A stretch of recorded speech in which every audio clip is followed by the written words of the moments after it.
So ayun guys, opo. Makalat na naman ang aking kwarto. Hindi ko pala to kwarto, opo. Kila Chloe pala to. Di pa kasi tapos yung kwarto ko. So, linisin po natin ang ating kwarto. I mean, kwarto po nila Maring Chloe. So ayun guys, mukha lang yung malinis pero kailangan natin i-double clean po yan. Kasi meron pong mga dust mite. Dust mite ba tawag doon? Kasi yung mga maliliit po, ganun. Tapos syempre yung mga hibla ng buhok, kailangan natin alisin yan. Tingnan mo yung buhok ko para namang... Ayan si Maring Chloe, anay niya. Okay.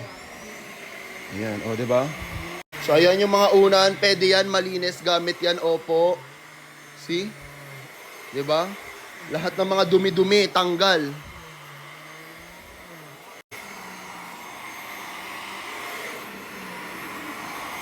So ayan, isa-isahin lang namin yan, opo. So, ayan, si Tito naman, for the lens siya. Wow! Guys, tignan nyo, sobrang dami agad nakuha. So kailangan nyo to sa bahay nyo, opo. So kung gusto nyo na ito, nasa yan? Andyan sa gilid, opo.